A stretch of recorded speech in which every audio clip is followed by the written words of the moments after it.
Namaskar, I am back.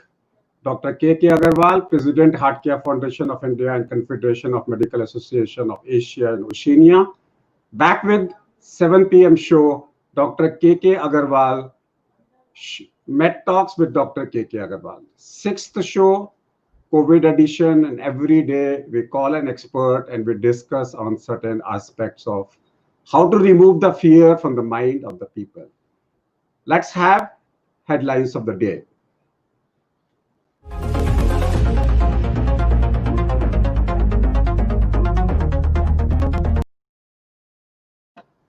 For long, we have been talking about that proning helps. And now prone position therapy adopted by SMIMER hospital to treat COVID patients gives encouraging results. All over the world, now people are talking about proning. That means proning practice, proning as a home care, proning as an oxygen therapy, and proning ventilator. 30-year-old man receives the first dose of India's COVID vaccine, Covaxin, at All India Institute of Medical Sciences. Let's hope that by 15th of August, we get some response of the initial antibody response. Union Health Ministry's technical wing is formulating guidelines for long-term complications of COVID-19. We have been reporting that after 9 days, you have a post-COVID state, and we are getting people after 9 days having problems for 3 to 6 months. And the CDC states the same. COVID-19 can be a prolonged illness even for young population. It's not necessary that you have to be an old enough or a comorbid. Even younger people are showing a post-COVID status phenomena. Need for tighter mask rules and more tests, because WHO expressed concern over a coronavirus resurgence in Europe. We have seen 20 to 25% of antibodies takes away the first wave, but the second wave can come. Therefore, we need to prevent it. Let's come to the topic of the day.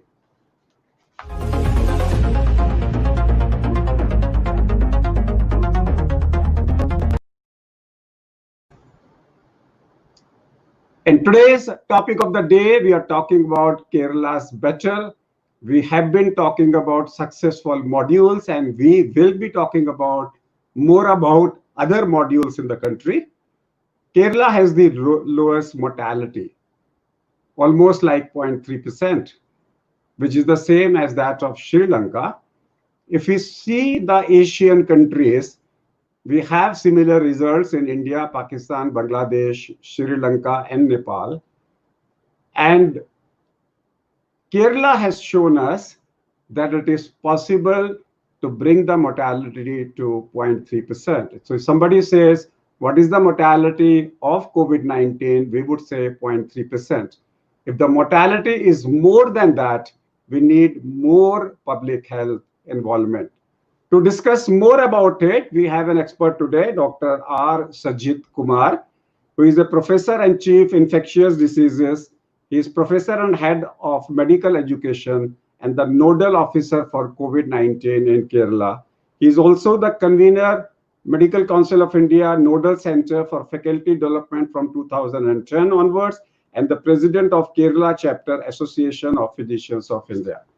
Welcome, Dr. Sujit Kumar, in our show. Thank you for joining us, Sujit ji. A successful story from Nipah to COVID, and Kerala has shown us the real figures of mortality. That means mortality is an exception, not the rule.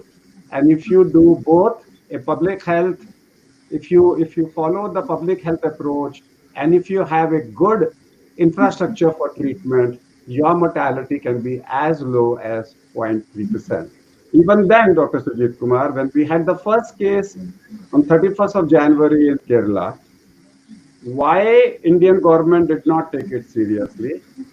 February, nothing was done.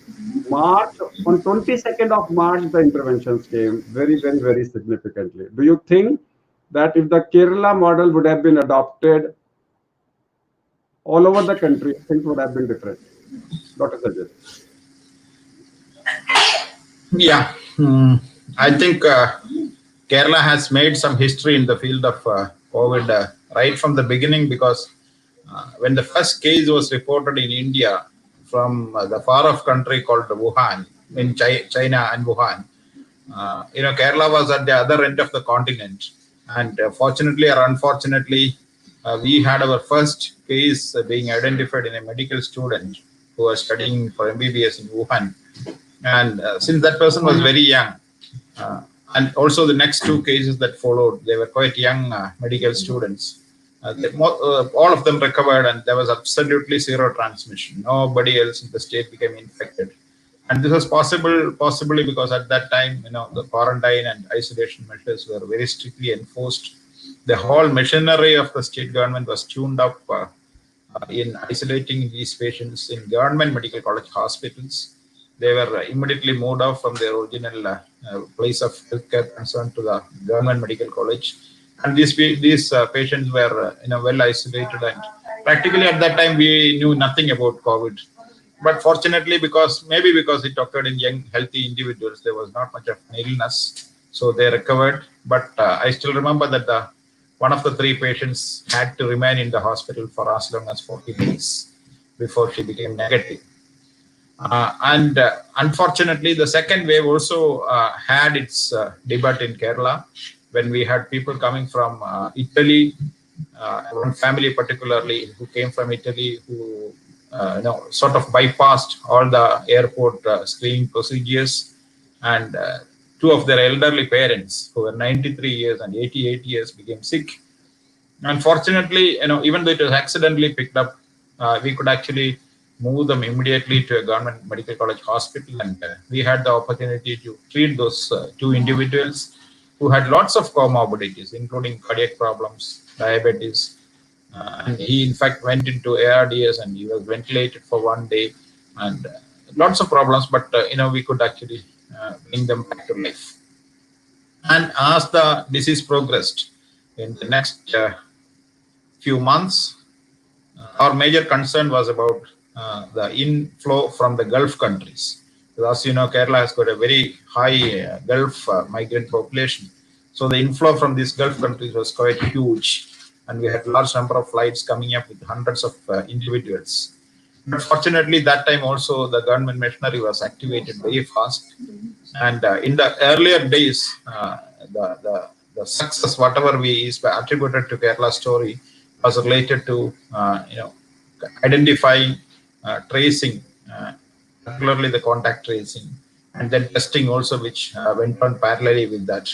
So test, trace, contact trace, and then isolate all the patients who became positive and identified through any route, whether it was through a government route or was through a private route, whether it was through a screening route or whether it was a physician provided testing. All positive patients identified in the state till today have been moved to government institutions. Kerala could do this fairly well because we have an extensive network of public health institutions in the state, and the public health peripheral activities are also very active, so that it's practically impossible to get out of this Kerala health net by anybody. So all positive cases were being identified at a very early stage, and they were all moved to care centers.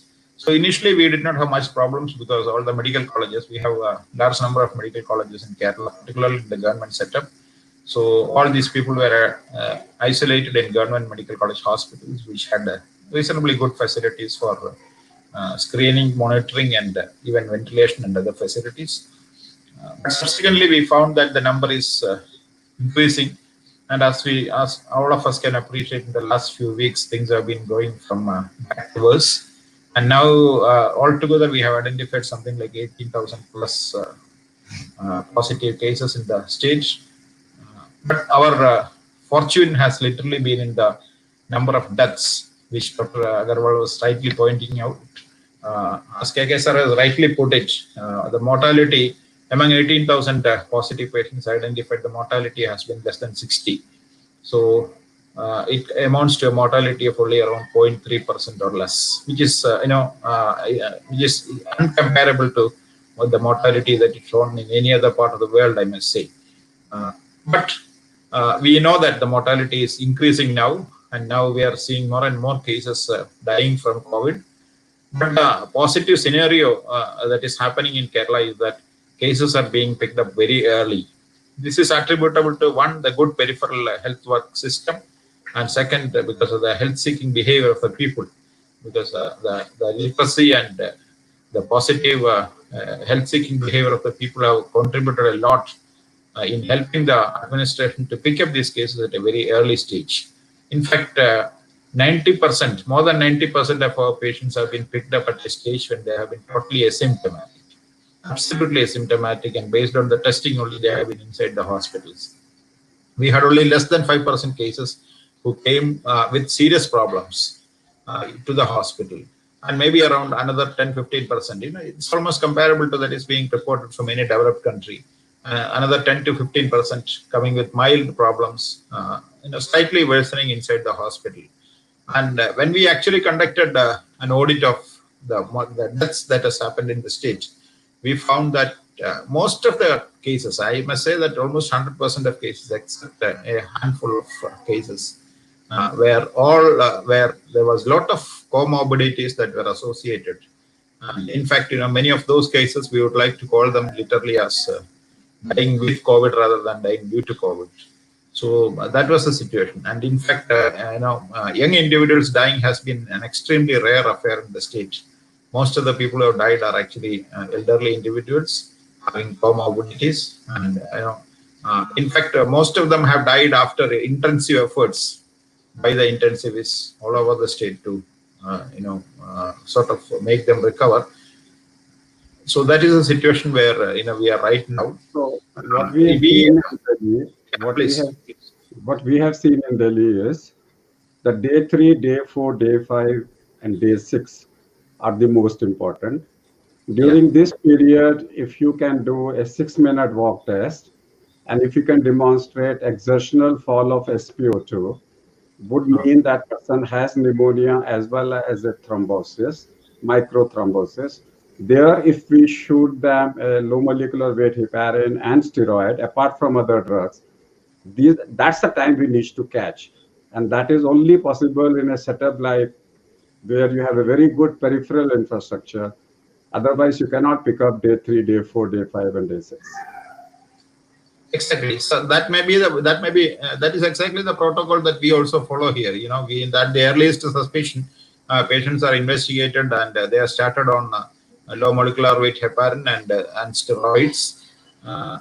And I must say that this is practically happening very comfortably in all the hospitals in Kerala, and we have in fact identified so many first line treatment centers. We call them CFLTCs, COVID first line treatment centers, which the government is now planning. The health department is now planning to start in almost all the villages, which means all the panchayats will have at least one COVID facilitation first line treatment centers, which will cater to something like 500 to 1,000 patients if needed. And in fact, the workload on tertiary institutions like medical colleges are now being brought down, because we are going to cater only for the tertiary care or the advanced patients. So whatever you said about early pickup and early detection and initiation of treatment at the early stages, I think that exactly is working in Kerala, because as I said before, these patients come to the hospital very early, and they are always seen by a qualified medical practitioner wherever they are in the state, within about 24 hours of detection, or maybe within much earlier than that. And almost all of them are screened well, and they are continuously on 24-hour observation all throughout the state. No patient who is identified stays back home or stays in a unscientific place or anywhere like that. So they are always under monitoring. And I must say that this is almost equivalent to the good quality care that can be provided by any nation to its population. So that definitely is the reason, and it's not because of use of any extensive drugs also. I must highlight at this stage that when we analyzed, we found that the use of many of these so-called experimental drugs, including even remdesivir, favipiravir, and even tocilizumab, they were all used much sparingly in the Kerala patients. We are not actually giving many of these drugs unless the patient goes in for a very advanced stage of the disease, or maybe in those patients who are likely to deteriorate based on their parameters like D-dimer and ferritin and all those things. So it's actually the primary care and the early care that has produced the results whatsoever we can say about the Kerala results. And that's what we are talking about, the primary care and the emergent care, early care, emergency care, identification of day 3, 4, and 5. So what Dr. Sujit, we are seeing here in my experience where I have over 5,000 patients who have contacted me and I've counseled them and seen their history, evaluated their history. The things which come back ultimately is a post-COVID phenomena. That means after 9 days, when the virus is non-replicative, they still have a persistent post-COVID phenomena, as we see in herpes, post-herpetic neuralgia. We see them in chikungunya, post-chikungunya, persistent arthritis. We are seeing large number of people, even younger people, getting post-COVID persistent fever, low-grade exertional. They have recurrent loss of smell, loss of taste lasting for 3 months. They have recurrent diarrhea and they develop acute bronchitis, which is lasting for some time. They have feeling of obstruction in the throat lasting for months together. So do you have the same experience in Kerala of that people after 9 days, once they have recovered, even if they had developed antibodies, irrespective of whether the antigen is positive or not, after 9 days, post-COVID, people having disabilities or intermittent symptoms lasting for a couple of months? In fact, our discharge policy has been the old discharge policy till about 3 days back. We were keeping the patients inside the hospital till we got a double negative result. That was our initial olden type of discharge policy. So most of these patients were actually with us for periods extending up to 14 days, 21 days, like that. And this experience is not largely shared by the Kerala physicians. In fact, we have been talking to many of them, because the follow-up rate, I must admit that compared to many other parts in India, the follow-up rate for our patients is also very high. Almost 100% of them come for reviews even after discharge. So we have been closely following up these patients, and except in those patients who are having some comorbidities, like for example diabetes mellitus or pre-existing rheumatological disorders, we don't find that much number of people who are having any osteoskeletal problems. But there are a few people who come and complain of fatigue and loss of appetite, not particularly loss of taste. I have seen only about I must say around 2 or 3% of patients who are having any significant post-COVID phenomenon. Of course, our people are very familiar with this post-infective phenomenon because we had lots of chikungunya also. Even after so many years, still we have people who come with complaining of chikungunya complications. So, fortunately, I must say we don't have that many cases of post-COVID phenomenon. But since you suggested this, I think we will start looking into this with much more concern, whether they are actually picking up. Strong, they don't come. They don't come with primary complaints of most of these phenomena at all. Most of them are well off. So Dr. Sajit Kumar said that in Kerala, post-COVID phenomena is not that common as in other parts of the country. We will come back and discuss it further. Let's have a short break.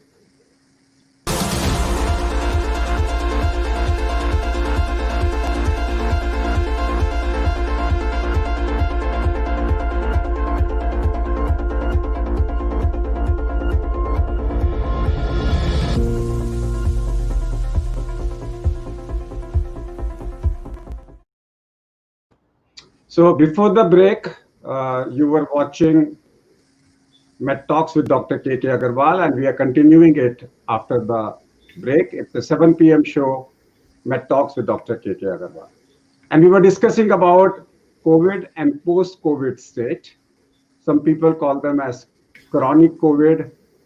I prefer to call it as a post-COVID because we know after 9 days, in a non-intensive care setting, in a non-ventilated setting, the virus does not replicate after 9 days.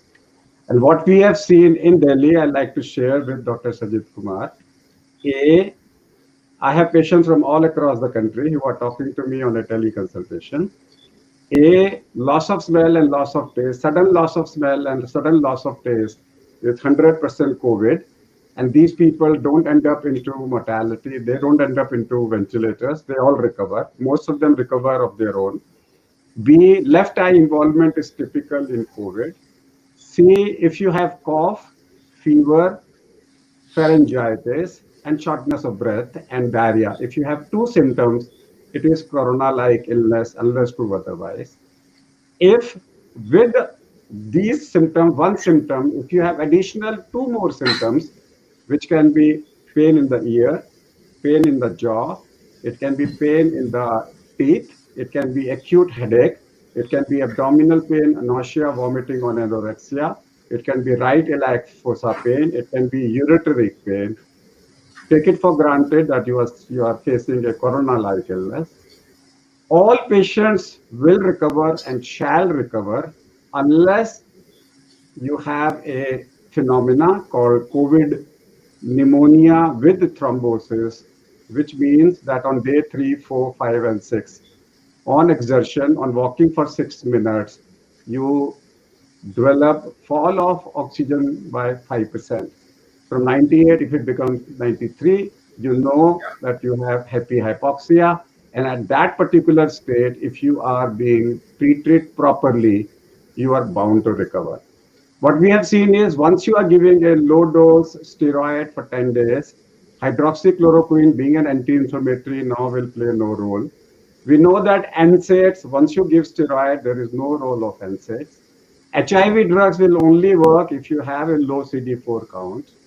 Antibiotics, I don't know how much they will work, but we give them as an adjunct to a steroid therapy as a broad spectrum drug like doxycycline to cover up. So the drug of choice in COVID remains is a steroid for 10 days with a low molecular weight heparin or any other anticoagulant drug.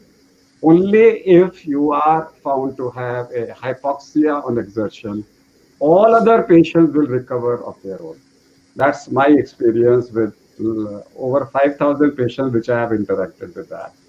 And do you want to share any specific thing from Kerala as far as No, the clinical part is concerned? yeah, I think I agree with you. I agree with you about the general guidelines. Except for the fact that most of our patients, they are less symptomatic. Maybe because they come to the hospital much early. That may be one of the reasons. They are less symptomatic, and a good number of them recover practically without any drugs. In fact, we as a group of physicians in Kerala have decided that we may not be giving routine chloroquine to all the patients. We are not giving any of those antibiotics. Only if they develop significant respiratory symptoms, only we start giving even azithromycin or earlier days, there was a recommendation to give oseltamivir to everybody, but that also we stopped subsequently.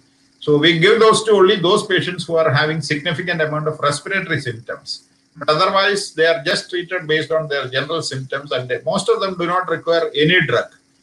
More than 50% of patients do not require absolutely any drug. So they are just being observed, and they are being given good nutrition, and their emotional and recreational activities are being taken care of. One thing which we found that this management of the emotional situation is also very, very important. So we have started counseling services also for all these patients. So they will have a tele-counseling session most of the times immediately after hospitalization. The counselor will talk to them over the phone. We have also ensured that they have psychological support also throughout the program. I don't know, maybe some of these things are working, but we'll be able to tell about that in the long run only. So maybe we are getting a different form of COVID in our state because of the different type of population, perhaps. Maybe because of the early diagnosis, early treatment-seeking behavior of the people, and maybe because we move them to a healthcare facility much early in the disease. That may be some of the reasons why our patients are not that symptomatic and they don't progress that much. We are also concentrating on the concept of social engineering. And Yeah. we say social engineering consists of 5 parts. That if a patient enters my house, my clinic, my hospital, I will give him a jaggery to eat and ask him that I'm giving you a sweet. If he can taste it, I know there is no loss of taste. Then I give him a rose petal to smell. So these two things he feels very elated. Actually, I'm testing him for his smell. And then I check for his SpO2 levels on walking. And then I check his temperature and hand grip. If the grip strength is normal, if he can walk 6 minutes without any fall of SpO2. If his temperature does not show a low-grade exertional fever, I check the fever after 6 minutes walk.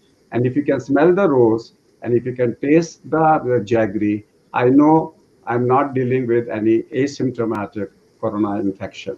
Therefore, this is called social engineering. That means instead of checking only the temperature, we are checking for 5 things. Your Exactly. take into that. We have been checking the temperature for most of these patients, and I find that the thermometer is not an instrument to pick up corona anymore, because we find large number of patients who absolutely have no fever at all, even during 14 days of hospitalization. A good number of them do not have any spike in fever. So Now, therefore, I said, if you find a spike in fever, always look for some other cause, and it's unlikely to be due to corona alone that they have high fever. That is our impression in the state throughout. so that's what I'm saying is social engineering involves 5 items, Yeah, not one. yeah, yeah, And yeah. even if one of them is present, you may be able to pick up at least 5 to 10% of the cases extra before doing a test that they may be having a COVID-19 infection. So I call them a social engineering Yeah, yeah. concept. And people We'll try to incorporate some of those things. Yes, that's good input. Yes. So apart from that, the mortality, we always say mortality is an exception, not the rule. Recovery is the rule and not an exception. We are finding that in children, the mortality is very, very, very low. Their disease mostly is 1 day or half day or 3 days. Child to child transmission, we have not yet detected. We have seen that if out in a family, 5 people are affected, one is spared, then that spared person will be a child. And child often recovers in 2 to 3 days time. And people after the age of 10 are behaving like an adult. Any your observations in Kerala? Yeah, yeah. We have been, because of the social, dimensions in Kerala, we have been literally keeping many children whose siblings are positive.